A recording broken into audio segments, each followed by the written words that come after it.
Because this is an overview of all my vehicles, I'm going to include the ones that aren't working still. Might as well. This is a flamethrower, also made by Radio Shack. They have turbo, which is interesting. You have forced heel, and then you push it up and around you, it goes just a little bit farther. As you may be able to tell by the slot system there. 27 megahertz, took a 9-volt battery as well. Here is the body. It had 2-speed transmission on it as well.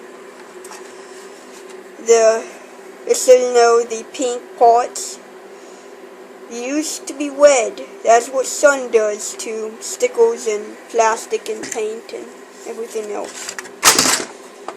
Now, the electronics died on this vehicle a long time ago, but I never bothered to wash it up after that. So there was still a bit of mud splashed underneath the body and the vehicle.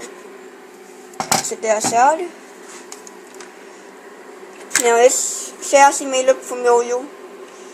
I believe Traxxas had a vehicle very similar to this. I forget the name of it. Tamiya, I think, had one called the Bandit. I don't remember exactly.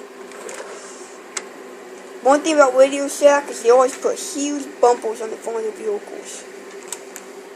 The good thing about them, you can tell by all the scratches, they do help you get up and over stuff. Now on this side, a shock tower has snapped. The shock tower got snapped off. So I put a spring in there, which is pretty tacky, but works. This side's what it's supposed to look like. And there wasn't a lot of suspension travel on these. A lot of steering angle though. You can put a lot of steering to these. Again, not a lot of suspension. There's the electronics. That is hobby grade, I'm telling you. Back in the day, this is what hobby grade looked like. And act my grandpa on that if you know him. I doubt it, but you might. Here's the high-low gear range. I keep it in low most of the time when I ran it. Torque is more fun than speed, as I've found. The hot do not touch sign I used to put on all the electric motors. Haven't seen them do that recently. One bad thing about this vehicle is it did have a differential. It's great for hill climbs. It's a very light vehicle and a pretty big sized engine in there. It looked good from the side. It was fast as heck. It topped out around 35 miles an hour on full battery.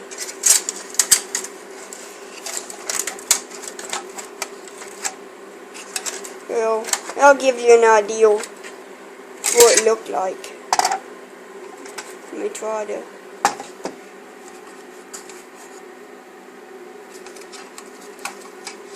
Not sure why I'm thinking Stream's gonna be doing that, but it could, and it was. That'll give you a bit of an idea of what it looked like. This is older than I am, and I'm not sure what year. Probably maybe a 97. It's up there. Future plans for new electronics and new suspension. I gotta put a new shock tower up front. That's easy to make. Let's get it going again. This was a fun vehicle. You can see the scratches here from rolling the thing over and over again. You're going too fast around corners. Isn't that always fun? This is the Road Phantom. I refer to it a lot. I know it had a twin engine in it. It's just kind of mocked up right now to give you an idea. Let's set it out on that. Set up about like that. It was a big vehicle. Now, my dad bought this brand new. I believe on the way to his brother's house one time. It's really old. This is either a 94 or a 96. I don't know. The only way I can tell that is by looking at pictures online and comparing it to this. Because each year they're saying something a little bit. It was in 40 hobby grade, it was the tiles, they were bead locks. At least halfway bead locks. You can see the 3 screws that held them on.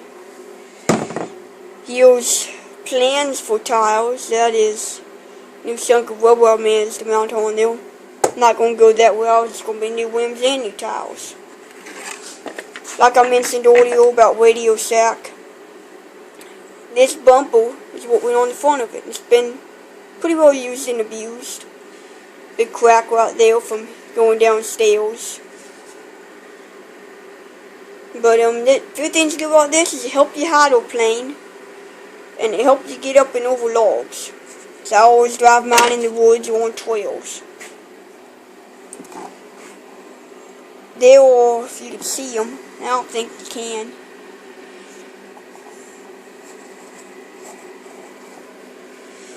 The numbers that went on this tile, I don't know if you can read them very well. But these were some little, I don't know if they're studded or what. They ain't no metal studs, but I'm not sure what you call this kind of tile tread. Made for racing. Though I don't think its vehicle would have been very aggressive at 15 miles an hour. Put out the electronics casing. There right there would be where the big circuit board went. Again, like I mentioned earlier, this was a big circuit board like you see in toy grade ones today. Didn't work too well. Well, it worked plenty well, just not very effective by my standards. Now, also this was a twin engine. It was the front transmission. Or casing, I should say. Here's the motor. I think it's a 380 or a 540. I'm really not sure. I'd have to lean towards 380 due to its size. There's the back. I haven't disassembled this part yet. Big bumper. But you can see 40 independent suspension. Shocks are not oil filled. They're just holders for springs. Plenty of travel, and this vehicle handled pretty well. Better than some of the ones you can get today, I would say. I don't know how well you can see in there. But there's a dog bone in there, and they call them. And you can see the insanely worn out bearings. If I put my finger there, I can move the thing up and down. I don't know how well you can see that. The back was a lot better than the front. It was not 4-wheel steel. This is the wheel of the truck, and it was not 4-wheel steel. Probably should add that. Pretty beat up. Needs bearings. It was a mud truck. What can you say? And who doesn't take their RCs in the mud? Here's the bearing bag for the front, which is identical to the wheel. You can see the insanely worn out cups for the dog bone shafts. The plastic bushings or nylon bushings, I think. There's the part that held the towel on. Interesting little part, isn't it? But I think I can get hobby grade replacements for these today.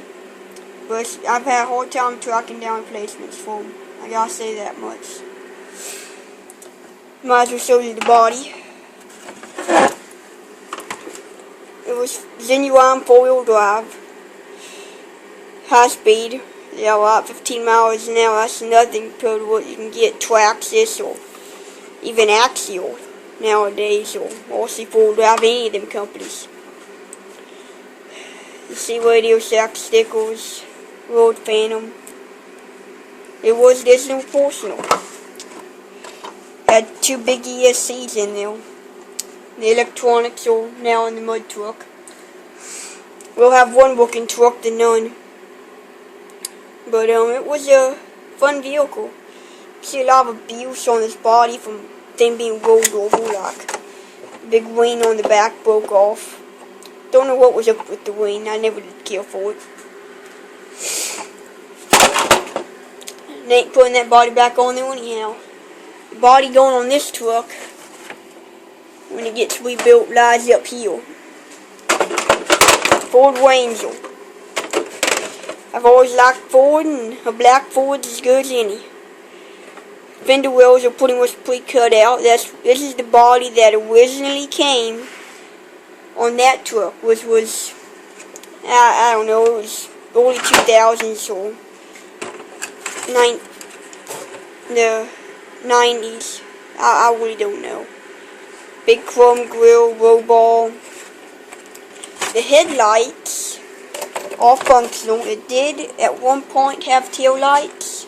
I took them out and used the light bulbs on the airboat, so you know, it works. All is good.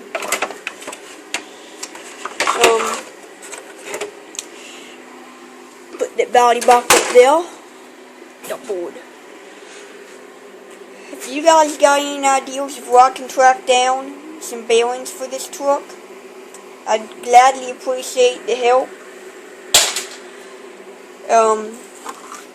If you're wondering what that hole is for, I was a little iffy about closing off the electronics completely. I wanted some air going in there, and I wanted to be waterproof, and I didn't want to dip it in silicone or plastic dip or something like that. So I had a pipe that sat in there like that, and then I put a little fan in there so it pushed air in. I'm not sure how much it go with no place to go coming out. And then I'd taped up all of these holes. And then I'd also put some Loctite all the way around where it screwed down. Wheel nut removal, plastic, woody old, whoops. And that's probably where you can tell vehicle's hobby grade right there. If it comes with a wheel nut removal, it's probably intended as a hobby grade vehicle. I would not take that literally, but you never know. The front bumper I do not intend to reuse. If I ever get the chance to rebuild this, it will be cut off to a little stub basically. And basically just to hold the servo and the front axle stiffly in place. It handled great. 15 miles an hour is not a lot of speed, and you couldn't jump, but it was too heavy to fly. But it fall. Falling's as good as flying, I guess. That's where servo mounted. It looked like a hobby grade servo. Had 6 wires going to it. I had to cut them to get it out to go to that truck. Stripping and connecting 6 wires in very limited space with no way of soldering them or no connectors. It's very frustrating.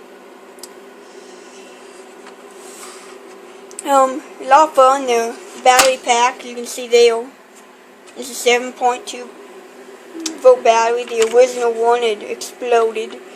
Had to replace them. No big deal. Put 2,000 milliamp hour in there. That makes it fun. Lots of power. Got a lot of batteries back here. Anything from hobby grade. This is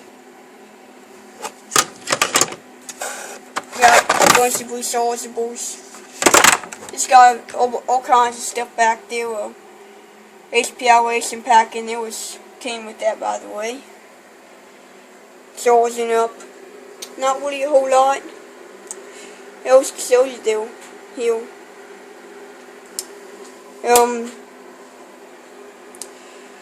So it's a bit of a long video. I will post a couple warning videos of the Dodge and the truck up there if I can show you. That's what about it.